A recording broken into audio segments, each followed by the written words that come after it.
السلام عليكم ورحمة الله وبركاته. بسم الله الرحمن الرحيم. الحمد لله الذي هدانا لهذا وما كنا لنهتدي لولا أن هدانا الله، وأشهد أن لا إله إلا الله وحده لا شريك له، له الملك وله الحمد وهو على كل شيء قدير. صلى الله تعالى على خير خلقه محمد وعلى آله وأصحابه أجمعين. أما بعد. கணியத்திற்குரிய எல்லாம் அல்ல அல்லாஹ்வின் நல்லடியார்களே, புனிதமிக்க ரமலானுடைய மாதத்தில் ரசூலுல்லாஹி ஸல்லல்லாஹு அலைஹி வஸல்லம் வரலாற்றை நாம் தொடர்ச்சியாக பார்த்து வருகிறோம். வரலாற்றில் இன்று மிக முக்கியமான ஒரு நாள். இஸ்லாமிய வரலாற்றில் கிடைத்த முதல் வெற்றி இன்றைய நாளில் தான் கிடைத்தது. ஆனால் எதிர்பார்க்க முடியாத ஒரு சூழ்நிலை, அந்த போரை பற்றி நாம் இன்று பேச முடியாமல் போய்விட்டது. இன்றுதான் பத்ர் போர் நடைபெற்றது. ரமலான் பிறை 17. இன்ஷா அல்லாஹ் இன்றைய தினம் நாம் மற்றொரு போரை இன்ஷா அல்லாஹ் பார்க்க இருக்கிறோம். அதற்கு முன்னால் நபி ஸல்லல்லாஹு அலைஹி வஸல்லம் அவருடைய அந்த வாழ்க்கையில் நடந்த 2 துக்கமான சம்பவங்களை நாம் நேற்றைய தினம் பார்த்தோம். குறிப்பாக 10 நபி தோழர்கள் அழைத்து செல்லப்பட்டு சூழ்ச்சி செய்யப்பட்டு கொல்லப்பட்டது. அதற்கு பிறகு 70 ஹாஃபிதுகள் அழைத்து செல்லப்பட்டு அவர்கள் கொலை செய்யப்பட்டது. நபி ஸல்லல்லாஹு அலைஹி வஸல்லம் ஃபஜ்ருடைய அந்த தொழுகையில் குனூத்துன் நாஸிலாவை ஓதினார்கள் என்கிற செய்தியை நாம் நேற்றைய தினம் பார்த்தோம். அந்த செய்தியை எடுத்துச் சென்ற அந்த நபி தோழர் மதீனாவிலிருந்து திரும்பும் பொழுது ஒரு இடத்தில் தங்குகிறார். அப்படி தங்கும் போது அம்ர் என்று சொல்லக்கூடிய ஒருவரை அவர் தவறுதலாக கொன்று விடுகிறார். அவர் எதிரி நினைச்சு அவரை கொன்றுறார். அப்ப இவர் கொல்லப்பட்ட செய்தி நபி ஸல்லல்லாஹு அலைஹி வஸல்லம் தெரிஞ்ச உடனே இவருக்கான ஈட்டு தொகையை நான் கொடுப்பது என் மீது கடமையாகிவிட்டது அப்படின்னு ரசூல் ஸல்லல்லாஹு அலைஹி வஸல்லம் சொல்லிவிட்டு யூதர்களோடு சில ஒப்பந்தங்களை நபி ஸல்லல்லாஹு அலைஹி வஸல்லம் போட்டிருந்தாங்கன்னு நம்ம ஆரம்ப காலத்துல பார்த்தோம். மதீனாவுக்கு வந்த நேரத்தில் அதுல ஒரு ஒப்பந்தத்தினுடைய ஒரு விஷயம் என்ன அப்படின்னா, ஈட்டு தொகையை யூதர்களும் முஸ்லிம்களும் பகிர்ந்து கொள்ள வேண்டும் அப்படின்ற ஒரு ஒப்பந்தம் போடப்பட்டுச்சு. அப்ப நபி ஸல்லல்லாஹு அலைஹி வஸல்லம் கொல்லப்பட்ட இவருக்காக அந்த ஈட்டு தொகையை பெறுவதற்காக யூதர்களுடைய அந்த இடத்திற்கு செல்கிறார்கள். நதீர் என்று சொல்லக்கூடிய அந்த இடத்துடைய யூதர்களுடைய இடத்திற்கு செல்கிறார்கள். ஏற்கனவே பனு கைனுகாவுடைய கோத்திரம் அப்புறப்படுத்தப்பட்டது மதீனாவில் இருந்து. இப்ப இருப்பது 2 கோத்திரம் தான், பனு குறைலா, பனு நதீர். இப்ப நதீருடைய கூட்டத்தார்கள் நபி ஸல்லல்லாஹு அலைஹி வஸல்லம் சென்று இப்படி அம்ர் என்று சொல்லக்கூடிய அவர் தவறுதலாக கொல்லப்பட்டதற்கு ஃபித்யா வசூலிக்க நாங்கள் வந்திருக்கிறோம் என்று நபி ஸல்லல்லாஹு அலைஹி வஸல்லம் காத்திருக்காங்க. அவங்களுடைய வீட்டினுடைய சுவரிலே அல்லாஹ்வுடைய தூதர் ஸல்லல்லாஹு அலைஹி வஸல்லம் அவர்கள் அபூபக்கர் சித்திக் ரலியல்லாஹு அன்ஹு, உமர் ரலியல்லாஹு அன்ஹு, அலி ரலியல்லாஹு அன்ஹு இந்த 4 நபர்களும் அங்கே காத்திருக்கிறார்கள். யூதர்கள் இத ஒரு நல்ல வாய்ப்பை பயன்படுத்தினாங்க. என்ன பண்ணாங்கன்னா, அவங்கள தனியா கூடி பேசி இதோட ஒரு சூப்பர் சான்ஸ் முஹம்மது ஸல்லல்லாஹு அலைஹி வஸல்லம் கொல்றதுக்கு கிடைக்காது, இப்பதான் கரெக்டான நேரம் அப்படின்னு சொல்லி என்ன பண்ணாங்கன்னா, அவங்க தலை மேல ஒரு பெரிய பாறைய உருட்டி விட்டு இவங்க நசுக்கி நம்ம சாவடிச்சிடலாம் அப்படின்னு சொல்லி விட்டுக்கிட்டான். அப்ப நபி ஸல்லல்லாஹு அலைஹி வஸல்லம் காத்திருக்காங்க, இங்க உட்கார்ந்துருக்காங்க, ரொம்ப நேரம் உட்கார்ந்துருக்காங்க, எந்த ஒரு நடவடிக்கையும் இல்லை. அந்த நேரத்துல ஜிப்ரீல் அலைஹிஸ்ஸலாம் இந்த செய்தியை கொண்டு வந்தாங்க. இது மாதிரி ஒரு சூழ்ச்சியான திட்டம் உங்களை கொலை செய்வதற்கு அவர்கள் போட்டிருக்காங்க, நீங்க உடனே கிளம்புங்க அப்படின்னு சொல்லி ஜிப்ரீல் அலைஹிஸ்ஸலாம் வஹி கொண்டு வந்தோடனே நபி ஸல்லல்லாஹு அலைஹி வஸல்லம் அந்த இடத்துல இருந்து வேகமா எந்திரிச்சு மதீனாவுக்கு நடந்து போறாங்க. சஹாபாக்களுக்கு ஒன்றும் புரியல. அல்லாஹ்வுடைய தூதரே, வந்தோம் சென்றோம், எதற்காக வந்தோம் எதற்காக சென்றோம் அப்படின்ற உடனே இப்படி ஒரு சூழ்ச்சி திட்டத்தை இவர்கள் செயல்படுத்த இருக்கிறார்கள் என்ற வகை எனக்கு கிடைத்தது, அதனால் நாம் இங்கே இருந்து புறப்படுவோம் என்று சொல்லி நபி ஸல்லல்லாஹு அலைஹி வஸல்லம் புறப்பட்டார். இப்படி இந்த பனு நதீருடைய சூழ்ச்சி முறியடிக்கப்பட்டது. இதற்கு பிறகுதான் ரசூல் ஸல்லல்லாஹு அலைஹி வஸல்லம் இவங்களை இதுக்கு மேல விட்டு வச்சா இன்னும் என்னென்ன சூழ்ச்சி பண்ணணுமோ எல்லாம் பண்ணுவாங்க அப்படின்னு சொல்லி முஹம்மது இப்னு மஸ்லமா ரலியல்லாஹு அன்ஹு அவங்களை கூப்பிட்டு, நீங்க போய் அவங்கள்ட்ட சொல்லுங்க 10 நாள் தான் அவகாசம், மதீனாவில் 10 நாள் தான் அவகாசம், அதுக்கு மேல நீங்க இங்க குடியிருக்க கூடாது, வீடுகளெல்லாம் காலி பண்ணிட்டு மதீனா விட்டு வெளியே போயிடணும், மீறி நீங்க இருந்தீங்கன்னா உங்களுடைய தலைகள் வெட்டப்படும் என்பதை நீங்க சொல்லிருங்க அப்படின்னு சொல்லி முஹம்மது இப்னு மஸ்லமா ரலியல்லாஹு அன்ஹு அவங்கள சொல்லி ரசூலுல்லாஹ் அனுப்புறாங்க.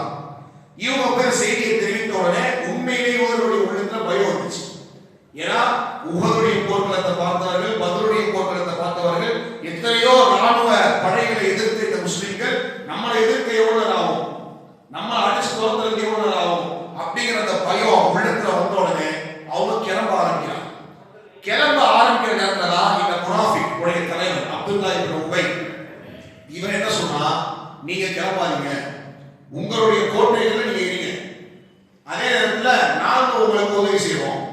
அதே மாதிரி இன்னும் சில கோத்திரத்தார்களை நம்ம கூட்டிக் கொண்டு பனு குறைலாவுடைய கோத்திரருக்கு அவங்களையும் நம்ம சேர்த்துக் கொண்டு இவர்களோடு நாம் போரிடுவோம் அப்படின்னு சொல்லி போறவங்க என்ன பண்றாங்க, இவன் கருத்து நிப்பாட்டு.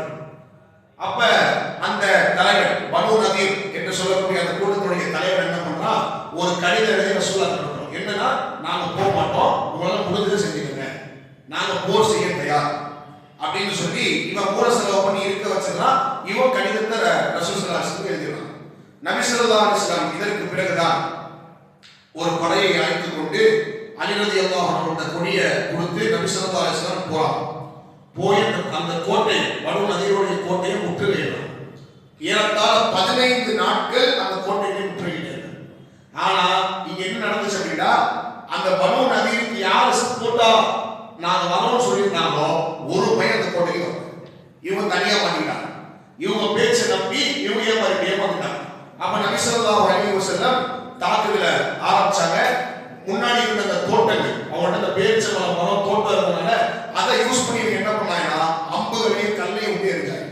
நபி ஸல்லல்லாஹு அலைஹி வஸல்லம் அந்த தோட்டத்தை கொளுத்திருங்க, கொளுத்திட்டு உள்ள ஏறி போங்கன்னு சொன்ன உடனே அந்த தோட்டம் கொளுத்தப்பட்டுச்சு. அதுக்கப்புறம் நபி ஸல்லல்லாஹு அலைஹி வஸல்லம் எல்லாரையும் சிறை பிடிச்சு உடனடியா நீ கிளம்பணும் அப்படின்னு நபி ஸல்லல்லாஹு அலைஹி வஸல்லம் சொன்னாங்க. எந்த அளவுனா அவர்கள் அவருடைய கோட்டையில அவங்களே அடிச்சு உடைச்சு கதவை முதற்கொண்டு பிடிக்க எடுத்துக்குவாங்க. அவங்க போன கைபருக்கு போகும்போது கதவை முதற்கொண்டு கதவு ஆணி கீழி எல்லாத்தையும் எடுத்துட்டு கிட்டத்தட்ட 600 ஒட்டகங்களே தன்னுடைய குடும்பத்தோடு அவங்க என்ன பண்ணாங்க, மதீனாவை விட்டு வெளியேறினார். இப்படி பனு நதீருடைய அந்த கூட்டத்தார், யூதர்கள் 2 கூட்டத்தார்களும் மதீனாவை விட்டு வெளியேற்றப்பட்டது ரசூலுல்லாஹி ஸல்லல்லாஹு அலைஹி வஸல்லம் அவருடைய இந்த ஒரு முயற்சியா. அப்புறம் அவங்க கிட்ட போன 50 கவச ஆடைகள், 50 தலை கவசம், 340 ஒட்டகங்களை நபி ஸல்லல்லாஹு அலைஹி வஸல்லம் கைப்பற்றி அங்கிருந்து எடுத்து வந்தார். இப்படி நபி ஸல்லல்லாஹு அலைஹி வஸல்லம் ஒரு பிரச்சனை ஓடுச்சு. இதுக்கப்புறம் ஏற்கனவே நம்ம சொல்லியிருக்கோம், உஹதுடைய போர்க்களத்துல அபூ சுஃபியான் சொல்லிட்டு போனார். என்ன சொல்லிட்டு போனாங்கன்னா, அடுத்த வருஷம் பத்ர்ல சந்திப்போம் அப்படின்னு சொல்லிட்டு போனார். ரசூல் ஸல்லல்லாஹு அலைஹி வஸல்லம் சொன்னாங்க, சந்திப்போம் வாங்க அப்படின்னு சொல்லி ரசூலுல்லாஹ் அதுக்கு சரிட்டு இருந்தாங்க. அந்த வருஷமும் வந்துச்சு. அந்த வருஷம் வந்த உடனே நபி ஸல்லல்லாஹு அலைஹி வஸல்லம் 1500 தோழர்களை அழைத்துக் கொண்டு 10 குதிரைகளோடு பத்ர்ல போய் வெயிட் பண்ணிட்டு இருந்தாங்க, இவங்க வருவாங்கன்னு சொல்லி. அபூ சுஃபியான் என்ன பண்றாரு, அந்த நாள் வந்ததை தெரிஞ்சுக்கிட்டு 2000 பேரை கூட்டிட்டு அவரை கிளம்பி போறாரு. ஆனா அல்லாஹ்வுடைய உள்ளத்துல ஒரு பயத்தை போட்டான். எப்போதுமே இந்த முஷ்ரிக்குகளுக்கும் முனாஃபிக்குகளுக்கும் யஹூதிகளுக்கும் இஸ்லாமியர்களை பார்த்து ஒரு பயத்தை எப்பவுமே அல்லாஹ் வச்சிருக்காரு உள்ளத்துல. எந்த அளவுக்கு பயம் இருந்துச்சுன்னா, போன வாட்டி ஏதோ நம்மகிட்ட அவங்க அடி வாங்கிருக்கலாம், அவங்க சில தவறுகளால் சில மாற்றங்கள் நிகழ்ந்திருக்கலாம், எல்லா முறையும் நம்ம நடக்குமா, இந்த முறை அவர்கள் வெற்றி பெற்று விட்டார் அப்படின்ற அந்த ஒரு பயம் உள்ளத்துல இருந்துச்சு. அப்ப அபூ சுஃபியான் என்ன பண்றான், கொஞ்ச தூரம் போயிட்டு இல்ல நம்ம போயிட வேணாம், இது சரியான நேரம் இல்லை அப்படின்னு சொல்லி அவன் திரும்பி போயிடும். நபி ஸல்லல்லாஹு அலைஹி வஸல்லம் 8 நாட்கள் அந்த பத்ர்ல தங்கி அங்க முஸ்லிம்கள் சில வியாபாரங்களை செய்து அங்கே லாபத்தை ஈட்டிக் கொண்டு மீண்டும் மதீனாவுக்கு திரும்பி வராங்க. இப்படி நபி ஸல்லல்லாஹு அலைஹி வஸல்லம் அங்கே சுற்றி இருந்த எல்லா எதிரிகளையும் வாயை மூடி உட்கார்ச்சாங்க. இனி யாருமே இதை எதிர்க்க முடியாது, இங்கே இஸ்லாம் கலிமத்துல்லாஹி ஹியல் உலியா, அல்லாஹ்வுடைய வார்த்தை மட்டும்தான் மேலோங்கி இருக்க வேண்டும், மற்ற எல்லாம் அல்லாஹ்வுக்கு கீழே இருக்கும், மற்ற மார்க்கங்கள் எல்லாம் அதற்கு கீழே தான் என்ற ஒரு நிலைமையை நபி ஸல்லல்லாஹு அலைஹி வஸல்லம் கொண்டு வந்தார். இதற்கு பிறகுதான் அஹ்ஸாப் என்கின்ற போர். நம்ம எல்லாரும் சூரத்துல் அஹ்ஸாப் குர்ஆனில் இதை பற்றி பேசக்கூடிய சூரா, அதன் போர் என்று சொல்லப்படக்கூடிய இந்த போர் நடைபெறுகிறது. இதுக்கான ஒரு முன்னோட்டம் என்ன அப்படின்னா, இப்படி நதியினத்தாரும் மதீனாவுக்கு வெளியே போயிட்டாங்க, சுத்தி இருக்கக்கூடிய கிராமப்புற அரபியரும் இவங்களை எதிர்க்க என்ன இல்லை, தைரியம் இல்லை, துணிச்சல் இல்லை. அப்ப இந்த யூதர்கள், இவன் நல்லா தெரியும், இவனை பொறுத்தவரைக்கும் ஒரு விஷம் பாம்பு, இவன் அவ்வளவு சீக்கிரம் என்ன பண்ண மாட்டான், விட்டு கொடுக்க மாட்டான். இதுல இவன் என்ன பண்றான், இவனுடைய விஷயத்தை என்ன பண்றான், மக்கால போய் நிற்கிறான். 20 பேர் இங்க இருந்து மக்கால போய் மக்கால உள்ள குறைஷிகளை என்ன பண்றான், வெளியேற்றான். இந்த வாட்டி நம்ம இவங்கள அடிச்சு ஒழிச்சே தீரணும், இவங்களை முற்றிலுமா காலி பண்ணணும், இதுக்கு மேல ஒரு பெரிய படையை ரெடி பண்ணுங்க அப்படின்னு சொல்லி வெளியேற்று. அப்ப அபூ சுஃபியான் என்ன பண்றாங்கன்னா, 10,000 பேர் கொண்ட ஒரு படையை தயார் செய்கிறார். 4000 பேரை முதல்ல தயார் பண்ணிட்டு அதற்கு பிறகு சுற்றி இருக்கக்கூடிய எல்லா கோத்திரத்தாரையும் ஒன்று சேர்த்து 10,000 நபர்கள். ஆனா அல்லாஹ்வுடைய நீதி என்ன? யுரீதுன லியுத்ஃபிஉ நூரல்லாஹி பிஅஃவாஹி. இஸ்லாம் என்கிற ஜோதியை வாயால் ஊதி அணைத்து விடலாம் என்று நினைக்கிறார்கள். வல்லாஹு முதிம்மு நூரி. அல்லாஹ் அவருடைய ஜோதியை பிரகாசப்படுத்தியே தீருவார், அதை பரப்பியே தீருவார். அதை காஃபிர்களும் முஷ்ரிக்குகளும் என்ன முயற்சி எடுத்தாலும் சரி என்பதை இந்த போர்ல அல்லாஹ் காட்டுறார். 10,000 நபர்கள் இப்படி வராங்க அப்படின்ற செய்தி நபி ஸல்லல்லாஹு அலைஹி வஸல்லம் அவர்களுக்கு சில உளவு செய்தியாக கிடைக்கிறது. கிடைச்ச உடனே என்ன செய்யலாம் அப்படின்ற ஒரு ராணுவ உயர்மட்ட ஆலோசனை நடக்கிறது. பல பேர் பல கருத்து தெரிஞ்சிருந்தாலும் நபி ஸல்லல்லாஹு அலைஹி வஸல்லம் கருத்து உடன்பாடு இல்லைங்க. அப்படின்னா மதீனாவினுடைய ஒட்டுமொத்த பாப்புலேஷன் இந்த 10,000 பேர் மதீனாவுக்குள்ள உள்ள நுழைஞ்சிட்டா மதீனா சின்னாபின்னமா இருக்கும். ஏன்னா இஸ்லாமினுடைய எண்ணிக்கை குறைவா இருந்துச்சு பாப்புலேஷன். ஏறத்தாழ ஒரு 3,000 பேர் அவ்வளவுதான் இருந்தாங்க மதீனா. அப்ப 10,000 பேர் நுழைய கூடாது, அதே நேரத்தில் நம்ம எதிர்க்கணும், என்ன செய்யலாம் அப்படிங்கும் போது அந்த நேரத்துல தான் ஒரு சஹாபி சல்மான் அல் ஃபாரசி ரலியல்லாஹு அன்ஹு, இவர்கள் பாரசீக நாட்டை சார்ந்தவர். பாரசீகத்தில் குறிப்பாக என்ன வணங்கப்பட்டு வந்தது? நெருப்பை வணங்கி வந்தார், மஜூசி. அப்ப இவர் என்ன பண்றாருன்னா நபி ஸல்லல்லாஹு அலைஹி வஸல்லம் அவர்களுக்கு ஒரு தகவல் சொல்றாரு. என்ன அப்படின்னா, நம்ம எங்க ஊர்ல யாராவது இந்த மாதிரி ஒரு பெரிய படம் வந்துச்சுன்னா நாங்க சுத்தி ஒரு பெரிய அகல் போட்டுவோம், இது எங்களுடைய பழக்கமா இருந்துச்சு அப்படின்ற உடனே நபி ஸல்லல்லாஹு அலைஹி வஸல்லம்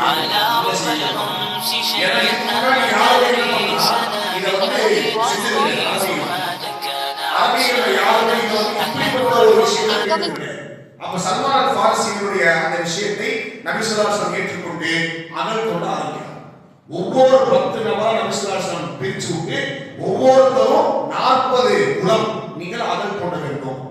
எங்க அகல் கொண்டப்படுதுன்னா மதீனாவுடைய வடக்கு திசை. ஏன்னா சுத்தி இருக்கிறது எல்லாமே பார்த்தீங்கன்னா பேரித்தமிழ் தோட்டங்கள். அப்ப அந்த ஒரே ஒரு பகுதி மட்டும்தான் வாகனங்கள் போயிட்டு வரதுக்கான ஒரு பகுதியா இருந்துச்சு. அப்ப அந்த பகுதியின் வழியா தான் இவங்க நுழைவாங்கன்றது தெரிஞ்சு ரசூல் ஸல்லல்லாஹு அலைஹி வஸல்லம் அங்கே என்ன பண்ணாங்க? அகல் கொண்ட முடிவு செஞ்சாங்க. அகல் தோன்றாங்க. இன்னைக்கு மாதிரி ஜேசிபி கிடையாது, இன்னைக்கு மாதிரி ஈஸியா தோண்டி போட்டு போயெல்லாம் கிடையாது. கையால கடப்பாரை வச்சு போனோம். அப்ப பசியினுடைய கொடுமை, சஹாபாவுக்கு உண்ண உணவு இல்லை. ஏன்? அகிலத்தாரின் அருட்கொடைக்கே உணவு இல்லை. அப்ப எந்த அளவுக்கு அவங்க பசியினுடைய கொடுமையில் இருக்காங்கன்னா, ஒரு முறை அனஸ் ரலியல்லாஹு அன்ஹு சொல்றாங்க, எங்களுக்கு ஒரு கை நிறைய தொழி கோதுமை கிடைக்கும், தொழி கோதுமை கொண்டு வருவாங்க. அந்த கோதுமையை நம்ம என்ன பண்ணுவோம்? பழைய எண்ணெயில சமைச்சு சாப்பிடுவோம். அதை உப்பாது உள்ளே போறது சாப்பாடு, வேற வழியே இல்லாம நம்ம என்ன பண்ணுவோம்? சாப்பிடுவோம் அப்படின்னு அனஸ் சொல்றாங்க.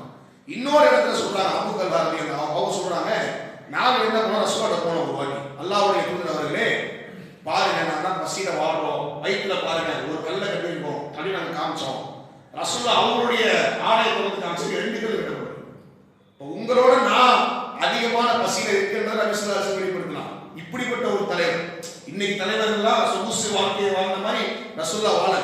அப்ப நபி ஸல்லல்லாஹு அலைஹி வஸல்லம் இந்த பசிக்கு அல்லாஹ் சுப்ஹானஹு வ தஆலா அவருடைய ரிஸ்கை கொடுக்க வேண்டும் என்று நாடினார். அப்படி ஒரு சில சம்பவம் நடந்துச்சு. என்ன அப்படின்னா, ஒரு முறை ஜாபிர் ரலியல்லாஹு அன்ஹு வீட்டுல ஒரு சின்ன ஒரு ஆட்டுக்குட்டி, அவங்க மனைவி என்ன சொன்னாங்க? நம்ம இந்த ஆட்டை அறுத்து சமைச்சு என்கிட்ட கொஞ்சம் கோதுமை இருக்கு, அதில் ரொட்டி சுட்டு நம்ம அவங்க என்ன பண்ணலாம்? விருந்துக்கு கூப்பிடலாம். நீங்க என்ன பண்ணுங்க? நபி ஸல்லல்லாஹு அலைஹி வஸல்லம் அவர்களையும் ஒரு குறிப்பிட்ட சில தோழர்களை நீங்க என்ன பண்ணுங்க? போய் சீக்கிரட்டா போய் வந்துருங்க. எல்லாத்தையும் வர சொன்னீங்கன்னா இங்க தாங்காது, நாக்கு பிடிக்காது அப்படின்னு சொல்லிடுறாங்க. ஜாபிர் ரலியல்லாஹு அன்ஹு பண்ணாங்க, ரசூலுல்லாஹ் போய் சைலண்டா அல்லாஹ்வுடைய தூதரே நீங்களும் கொஞ்சம் பேர் கூப்பிட்டு வந்துருங்க அப்படின்னு உடனே ரசூலுல்லாஹ் எல்லாரும் வாங்கிட்டாங்க. ஜாபிர் ரலியல்லாஹு ஒண்ணுமே புரியல. ஆனா வீட்டுக்கு போனா மனைவிக்கு என்ன பதில் சொல்லணுமோ அப்படின்ற ஒரு பயம் அவங்களுக்கு. எல்லாரும் என்ன பண்ணாங்க? ஜாபிர் வீட்டுக்கு வந்த உடனே மனைவியுடைய லுக்கிலே ஜாபிர் ரலியல்லாஹு புரிஞ்சு போச்சு என்ன நடந்துச்சு அப்படிங்கிறது. அப்ப நபி ஸல்லல்லாஹு அலைஹி வஸல்லம் என்ன பண்றாங்கன்னா, அந்த பாத்திரத்தை அப்படியே துறக்காம லைட்டா திறந்த வேண்டி வச்சு பிஸ்மில்லாஹ்னு சொல்லி என்ன பண்ணுங்க? ஒரு சைடுல இருந்து நீங்க எல்லாம் சாப்பிடுங்க அப்படின்னு சொல்லி எல்லா சஹாபாக்களும் சாப்பிட்டு முடித்தார்கள். இறுதியாக அந்த பாத்திரத்தை திறந்து பார்த்தபோது அந்த உணவு அப்படியே இருக்கு. அல்லாஹ் தான் நாடியவருக்கு ரிஸ்கை இப்படிதான் கொடுப்பார் என்பதை அல்லாஹ் வெளிப்படுத்துகிறார். அல்லாஹ் சொல்றான், வயர்சுகுஹு மின் ஹைது லா யஹ்தசிப்.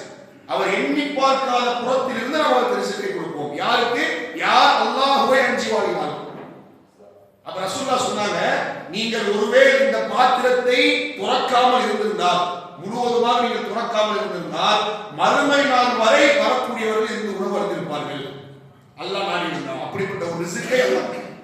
இது ஒரு சம்பவம். இன்னொரு சம்பவம், நுஅமான் இப்னு பஷீர் ரலியல்லாஹு அன்ஹு, இவருடைய சகோதரி என்ன பண்றாங்க, தன்னுடைய சகோதரனுக்காக பேரித்தம் வந்து கொண்டு வராங்க. அவங்க என்ன பண்றாங்க, மறைச்சு மறைச்சு கொண்டு போறாங்க. இருக்கிறது கொஞ்சம், தன் சகோதரனுக்கு கொடுக்குற மறைச்சு மறைச்சு கொண்டு போறாங்க. இதை ரசூலுல்லாஹ் பார்த்துட்டாங்க. பார்த்த உடனே இங்க வா, என்ன கொண்டு போறாங்கன்னு உடனே பேரிச்சம்பழத்தை ரசூலுல்லாஹ் ஒரு விரிப்புல வாங்கி அதை வந்து விரிச்சு பிஸ்மில்லாஹ் சொல்லி எல்லாரையும் சாப்பிட சொன்னாங்க. எல்லோரும் சாப்பிட்டதற்கு பிறகு அந்த பேரித்தம்பழம் அப்படியே இருக்கு. இப்ப இந்த இரண்டு சம்பவங்கள் அல்லாஹ் அவருடைய ரிஸ்கை தன்னுடைய நபிக்கும் சஹாபாக்களும் கொடுத்தார் என்பதை இந்த இடத்துல நமக்கு தெரிய வரும். இப்படி இரண்டு விஷயங்கள் நடக்குது. மூணாவது என்ன அப்படின்னா, நபி ஸல்லல்லாஹு அலைஹி வஸல்லம் அவர்கள் அகலை தோண்டி கொண்டிருக்கும் போது, சஹாபாக்கள் தோண்ட போது ஒரு பெரிய பாறை ஒன்று குடிக்குது.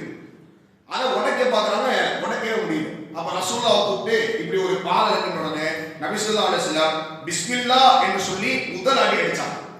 அடிச்ச உடனே சொன்னாங்க, ஷாம் தேசத்தினுடைய பொக்கிஷங்களை நான் பார்க்கிறேன், செந்நிற கோட்டையை நான் பார்க்கிறேன். முதல் அடி ஷாம் நாட்டினுடைய பொக்கிஷங்களை பார்க்கிறேன், நான் செந்நிற கோட்டையை நான் பார்க்கிறேன். இரண்டாவது முறை திருப்பி பிஸ்மில்லாஹ் என்று சொல்லி அடித்தார்கள். சொன்னார்கள், அல்லாஹு அக்பர், நான் பாரசீகத்தின் பொக்கிஷங்களை பார்க்கிறேன். மூன்றாவது முறை அடித்த உடனே அந்த கல் சுக்குநூறாகியது. அந்த நேரத்தில் சொன்னார்கள், நான் யமன் தேசத்தின் பொக்கிஷங்களை பார்க்கிறேன். இப்படி மூன்று முறை நபி ஸல்லல்லாஹு அலைஹி வஸல்லம் சொல்லி அந்த பெரிய பாறையை உடைத்து அகல் தோன்றப்பட்டது.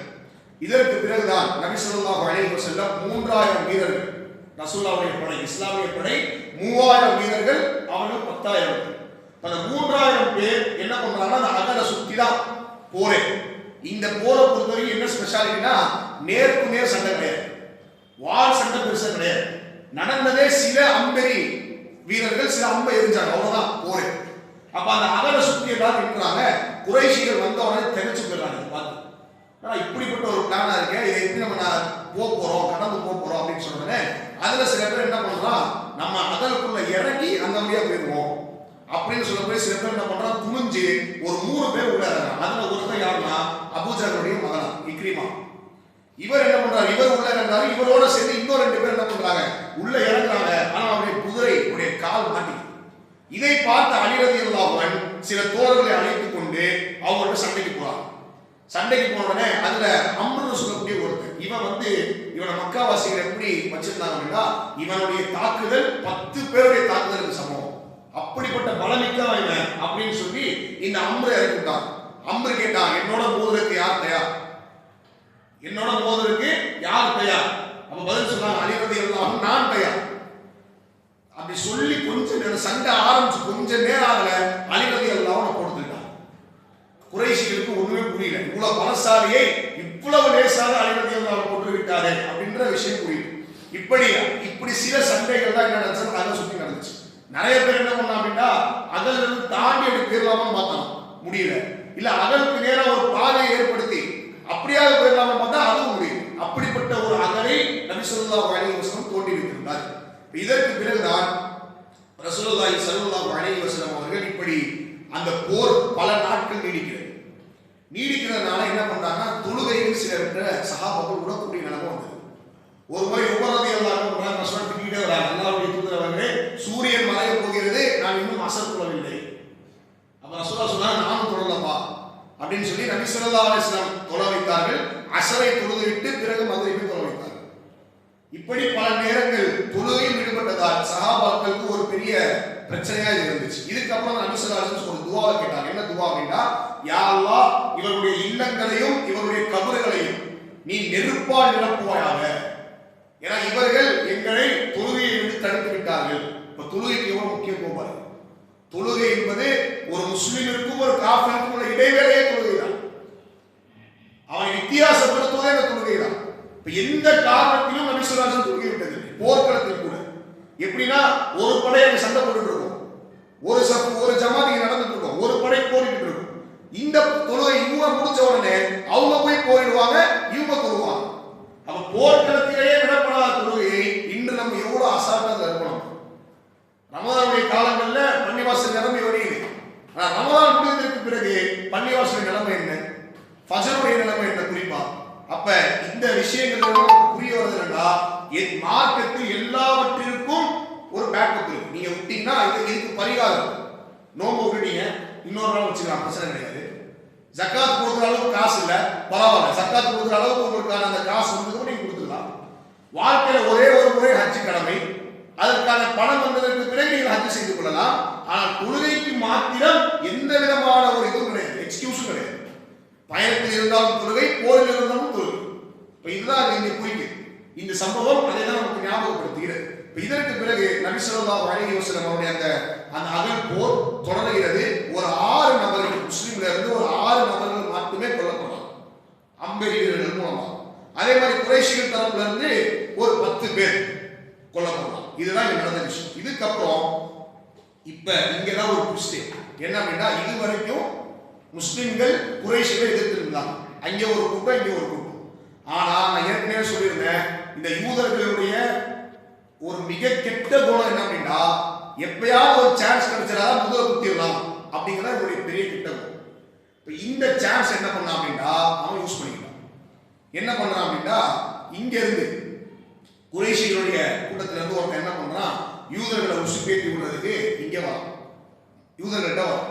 யூதர்கள்ட்ட வந்து சொல்றான், நான் உங்கள்கிட்ட ஒரு சூப்பரான ஐடியா கொண்டு வரேன்.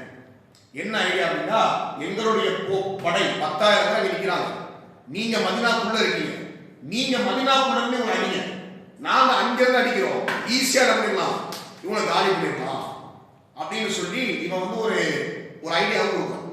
அப்ப அந்த தலைவன், அந்த யூதருடைய தலைவன் சொல்றான், நான் ஒருபோதும் அப்படி செய்ய மாட்டேன், அப்படி செஞ்சா என்ன நடக்கும் எனக்கு தெரியும், நீ சொல்ற இந்த விஷயங்கிறது ரொம்ப அல்பமானது, நீ சொல்லிட்டு போயிடுவ, கடைசியில மாட்டிக்கிறது நான் இப்படி செய்ய மாட்டேன் அப்படின்னு சொல்லி அவன் எவ்வளவு மறுத்து பார்க்கறான். ஆனா இவன் என்ன பண்ணிருக்கான் அப்படின்னா, மூல செலவை செஞ்சு எப்படியோ அவன் என்ன பண்ணிருக்கான், ஒத்துக்க வச்சிருக்கான். ஒத்துக்க வச்ச உடனே நீங்க என்ன பண்றாங்கன்னா, தன்னுடைய தாக்குதல ஆரம்பிக்கிறேன் மதீனாக்குள்ள இருந்து. எப்படி அப்படின்னா, ஒரு முறை சஃபியா ரலியல்லாஹு அன்ஹா, இவங்க ரசூல் ஸல்லல்லாஹு அலைஹி வஸல்லம் மாமி. அப்ப பெண்களையும் குழந்தைகளையும் ரசூல் ஸல்லல்லாஹு அலைஹி வஸல்லம் ஒரு கோட்டையில பத்திரமா வச்சுட்டு அவங்கள வந்து ஒரு பிரதிநிதியை போட்டு என்ன பண்ணாங்கன்னா பாதுகாப்புக்காக வச்சுட்டு போனாங்க. இப்ப இதை அறிஞ்ச அந்த யூதர் என்ன பண்றான், அந்த கோட்டையை சுத்தி கீழே வந்து இவங்களை கொலை பண்றதுக்காக. அப்ப சஃபியா ரலியல்லாஹு அன்ஹா மேல நின்று சொல்றாங்க, ஹஸ்ஸானே, கீழே ஒரு யூதன் இருக்கான், அவனை போய் நீ கொலை பண்ணிட்டு வா அப்படிங்கிறான். அவன் பயப்படுறாரு, நீ என்னால முடியாது அப்படிங்கிறத ரசூல் சொல்றான்.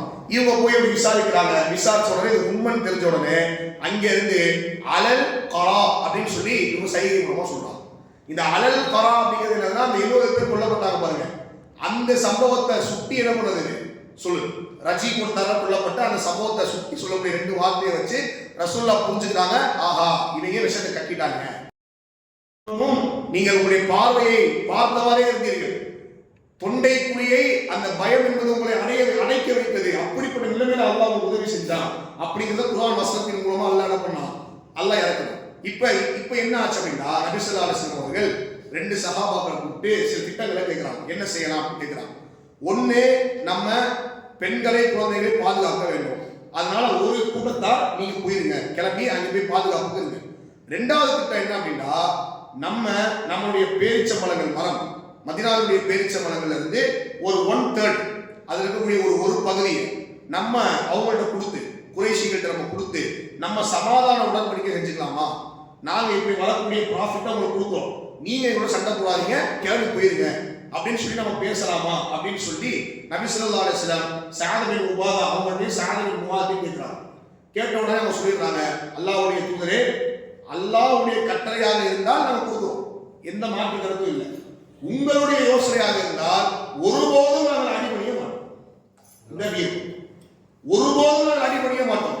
மதீனாவுடைய பேரித்த மரங்களை அவர்கள் உண்ண வேண்டும் என்றால் ஒன்று விருந்தாளியாக உண்ண வேண்டும் அல்லது விற்பனை செய்து உண்ண வேண்டும், ஒருபோதும் நம்ம கொடுத்து பணிய மாட்டோம், போர் செய்வோம் அப்படின்னு 2 பேர் சொன்ன உடனே நபி ஸல்லல்லாஹு அலைஹி வஸல்லம் வீரத்தோடு அந்த போரை வந்து என்ன பண்றாங்க, கண்டினியூ பண்றாங்க. இந்த நேரத்துல தான் அல்லாஹ் என்ன பண்ணா, ஒரு உதவியா இருக்கணும். எப்படின்னா, நுஐம் இப்னு மஸ்ஊத் என்று சொல்லக்கூடிய இவர் குறைஷி படையில இருக்கார். இவர் என்ன பண்ணிடுறாரு, ரசூலுல்லாஹ் வந்து அல்லாஹ்வுடைய தூதரே, நான் இஸ்லாம் ஏற்றுக்கிட்டேன், நான் உங்களுக்காக என்ன செய்யணும் அப்படின்னு கேட்கிறார்.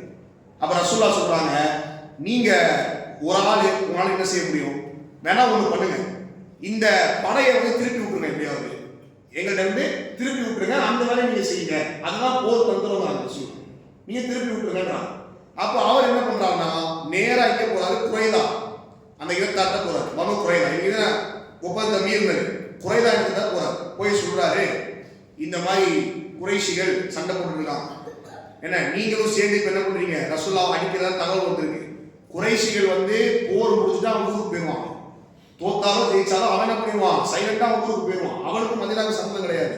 நீங்க மதீனாக்குள்ள வாழ்றீங்க, ஏற்கனவே கைலுக்காவையும் நதியை ரசூலுல்லாஹ் அடிச்சு தோத்திட்டாங்க, உங்களுக்கு அந்த நிலைமை வரணுமா, உங்களுக்கு அந்த நிலைமை வரணுமா? அப்படி யோசிச்சுக்கோங்க. வேணா ஒண்ணு பண்ணுங்க, அவங்கள்ட்ட இருந்து ஒரு 2-3 பேரை நீங்க அடமானமா வாங்கி வச்சுக்கிட்டு அதுக்கப்புறம் வேணா உதவி செய்யுங்க. செக்யூரிட்டி வாங்கி வச்சுக்கிட்டு நீங்க என்ன பண்ணுங்க, உதவி செய்யுங்க. ஒருபோதும் அவனை நம்பாதீங்க, அவன் என்ன பண்ணுவான், ஓடி போயிடுவான், அவன் ஜெயிச்சாலும் போதாலும் ஓடி போயிடுவான், மாட்டிக்கிறது நீங்க தான் அப்படின்னு சொல்லி என்ன பண்றாரு, ஒரு யோசனையை சொல்றாரு. சொன்ன உடனே நல்ல யோசனையா இருக்கு அப்படின்னு அவன் கேட்கறான். இங்க சொல்லிட்டாரா, இப்ப அங்க போறாரு, இங்க குறைஷி வழி கொடுத்தாரு போறாரு. அங்க போய் சொல்றாரு, இந்த மாதிரி யூதர்கள் வந்து முகமது ஒப்பந்தத்தை குறிச்சாங்க இல்லையா, அதனால முகமது ஸல்லல்லாஹு அலைஹி வஸல்லம் ரொம்ப கோபமா இருந்தாங்க அவங்க மேல. அப்ப யூதர்கள் என்ன பிளான் பண்ணிருக்காங்கன்னா, உங்கள்ட்ட இருந்து ஒரு 2-3 பேரை செக்யூரிட்டியா வாங்கி அவங்கள்ட்ட ஒப்படைச்சு நம்ம வந்து பரிகாரம் தெரிவிக்கலாம் அப்படின்னு சொல்லி ஒரு பிளானிங்ல இருக்காங்க. அவங்க கேட்டா நீங்க என்ன பண்ணிடாதீங்க, யாரையும் கொடுத்துறாதீங்க அப்படின்னு இங்க சொல்லிட்டு போயிட்டாரு. இங்க ஒரு பாம்பை போட்டு போயிட்டாரு, அங்க ஒரு பாம்பை போட்டு போயிட்டாரு, 2 இடத்துல 2 பாம்பை போட்டு போயிட்டாரு. இப்ப இப்படி சொல்லிட்டு போன உடனே இவங்க 2 பேருக்குள்ள முரண்பாடு வருது. அவன் என்ன சொல்றான், வாங்க போற ஆரம்பிப்போங்கிறான், யாரு குறைஷிகள், வாங்க போற ஆரம்பிப்போங்கிறான். யூதர்கள் சொல்றான், 3 பேர் அனுப்புனாதான் ஆரம்பிப்பேன், நீ சனிக்கிழமை வர, நான் ஆரம்பிக்க மாட்டேன், நீ 3 பேர் செக்யூரிட்டியா அனுப்பு, அப்பதான் நான் ஆரம்பிப்பேன். இவன் என்ன சொல்றான், நான் அப்படி அனுப்ப முடியாது, ரசூலுல்லாஹ் எதிர்க்கணும், நீ சண்டை போடுங்க, நான் அனுப்ப முடியாத. உடனே இவங்க 2 பேருக்குள்ள விரிசல் வந்து அந்த போர் முடிவுக்கு வருவதற்கு இது காரணமாகும். இதற்கு பிறகு என்ன ஆகுதுன்னா, கடுமையான குளிர், அல்ல அடுத்த ஒரு உதவியா இருக்கிறான், கடுமையான குளிர். நம்ம எல்லாருமே தெரியும், உம்ரா ஹஜ் போனவங்களுக்கு மக்கா மதீனாவுடைய குளிர் எப்படி இருக்குன்னு நமக்கு தெரியும். இப்ப கடுமையான ஒரு குளிருடைய இரவு நபி ஸல்லல்லாஹு அலைஹி வஸல்லம் என்ன பண்றாங்க அப்படின்னா, ஹுதைஃபா ரலியல்லாஹு அன்ஹு அவங்களை அனுப்பி நீங்க போய் பார்த்துட்டு வாங்க குறைஷோட நிலைமை என்ன அப்படின்னு பார்த்துட்டு வரும்போது, இதுக்கு மேல நம்ம இருந்தா ஒன்றும் பண்ண முடியாது, குளிர் தாங்க முடியல, நிறைய பேர் உணவு இல்லாம சித்து மடியிறாங்க, குளிர்ல சரியான போர்வை இல்லை அப்படின்னு சொல்லிட்டு எல்லாம் பேக் பண்ணி காலையில கூட பார்த்தா எல்லாம் மக்கா போயிட்டாங்க. இதோடு என்ன பண்ணுன்னா போர் முடிவு பண்ணுது. இவ்வளவுதான் அஹ்ஸாப். பத்ர் உஹத் அளவுக்கு பெரிய ரத்தம் சொற்ற அளவுக்குலாம் என்ன கிடைக்கல, இங்க போர் நடக்கல. ஆனா அல்லாஹ் சுப்ஹானஹு வ தஆலா அவருடைய உதவியை கொண்டு இந்த 10,000 நபர்களை அல்லாஹ் சுப்ஹானஹு திருப்பி அடிச்சான். இந்த போருக்கு பேர் என்ன சொல்றோம்னா அஹ்ஸாப்னு சொல்றோம், இல்ல நம்ம கந்தக்னு சொல்றோம், இல்ல அகல் போர்னு நம்ம சொல்றோம். சூரத்துல் அஹ்ஸாப்னு சொல்லக்கூடிய ஒரு சூறாவே 33வது அத்தியாயம். அதுல அல்லாஹ் சுப்ஹானஹு வ தஆலா இந்த விஷயங்களை ஃபுல்லா சொல்றோம். இதுல நடந்த விஷயங்களை பத்தி எல்லாம் பேசலாம். நமக்கு இதுல கிடைக்கக்கூடிய படிப்பினை என்ன அப்படின்னா, இந்த விஷயங்கள் அப்படின்னா, முதல் விஷயம் ரிஸ்கை அல்லாஹ் எந்த புறத்திலிருந்து விடவோ கொடுப்பான் அப்படிங்கிற நம்ம படிச்சோம். ரெண்டாவது, உறுதியான தவக்குள் தான் இந்த போர்கள் சொல்லக்கூடிய படிப்பு. நம்ம சில பேர் நினைக்கலாம், ஒரே போரா வந்துட்டு இருக்கு, ஒரே இதா போயிட்டு இருக்கு. இந்த போர் மூலம் நமக்கு கிடைக்கக்கூடிய படிப்பினை என்ன அப்படின்னா, அல்லாஹ்வுடைய தவக்குலையும் ஈமானையும் உறுதிப்படுத்தக்கூடிய ஒரு விஷயம் தான் இந்த போர். ஏன்னா இன்னைக்கு காலகட்டத்திலையும் சில போர்கள் நடந்துட்டு இருக்கு. முஸ்லிம்கள் அடிக்கப்படுறாங்க, முஸ்லிம்கள் வந்து வெற்றி பெற முடியல. இந்தியாவை எடுத்துக்கிட்டாலும் மற்ற நாடுகள் எடுத்துக்கிட்டாலும் முஸ்லிம்களால அவங்களை கை ஓங்க மாட்டேங்குது அப்படின்ற ஒரு எண்ணம் நம்மள்ட்ட இருக்கலாம். நம்ம புரிய வேண்டியது என்ன அப்படின்னா, நாம் வெற்றி பெற வேண்டும் என்றால் நமக்குள் மாற்றங்களை ஏற்படுத்த வேண்டும். எந்த ஒரு சமூகத்தையும் அல்லாஹ் மாற்றி அமைக்க மாட்டான், நாம் மாற்றத்தை கொண்டு வருவது. இங்க நம்ம பல பிரச்சனைகளுக்கு போராடும், பல பிரச்சனைகளுக்கு நம்ம குரல் கொடுத்தோம். நம்ம பேஸ் பண்ண கரெக்டா இருக்குமா? இப்ப நீங்க பத்ர் எடுக்க, உஹத் எடுக்க, அஹ்ஸாப் எடுக்க, எல்லா இடத்திலுமே முஸ்லிமுடைய படை குறைவு. ஒரு வாள் இல்லை, ஒரு கேடயம் இல்லை, ஒரு எதுவுமே இல்லை. ஆனா எது அவனை வெற்றியின் பக்கம் கொண்டு போச்சு, அதை நீங்க யோசிக்கணும். எது வெற்றியின் பக்கம் கொண்டு போச்சு? தௌஹீத் என்ற பேஸ் பண்ண ஒரு ஸ்ட்ராங்கா இருந்தாங்க, கொள்கையில ஸ்ட்ராங்கா இருந்தாங்க, எதுக்கும் பணிஞ்சு போல. அல்லாஹ்வுடைய தவக்குல் தான் எங்களுக்கு வாள், அல்லாஹ்வுடைய ஈமான் தான் எங்களுக்கு கேடயம் அப்படின்ற அந்த எண்ணத்தோடு இருந்தாங்க. அதுதான் அவர்களை வெற்றியின் பக்கம் கொண்டு சென்றது. அப்ப நம்மளும் இன்னைக்கு நடக்கக்கூடிய பிரச்சனைகள் இந்தியாவில் இருந்தாலும் வேற எங்கே இருந்தாலும் நம்மளை மாத்திக்கணும். அடிப்படை விஷயங்கள்ல, தௌஹீத்ல, நம்முடைய வணக்க வழிபாடுகள்ல, அல்லாஹ் நெருங்கக்கூடிய விஷயங்கள்ல நம்ம உறுதிப்படுத்திக்கிறோம்னா, அல்லாஹ் சொல்ற மாதிரி இறுதி வெற்றி அல்லாஹ்வை பயப்படக்கூடியவர்களுக்கு தான். இதுதான் இந்த அஹ்ஸாப் போர் சொல்லுது. 10,000 பேர் வரட்டும், 10 லட்சம் பேர் வரட்டும், நீங்க போர் செய்வீங்க, ஆனா கடைசியில வெற்றி உங்களுக்கு தான்ங்கிறத இந்த போர் நமக்கு சொல்லக்கூடிய கருத்துக்களா இருக்கு. அல்லாஹ் சுப்ஹானஹு வ தஆலா எதை கேட்டோமோ அதன்படி நடக்கக்கூடிய பாக்கியத்தை கொடுப்பானாக. நேற்றைய தினம் ஒரு கேள்வி வைக்கப்பட்டிருந்தது. இது என்ன கேள்வி கேட்டது? எனக்கு தெரியுமா என்ன கேள்வி? எனக்கு மறந்துச்சு. என்ன கேள்வி இருந்தது? குர்ஆன்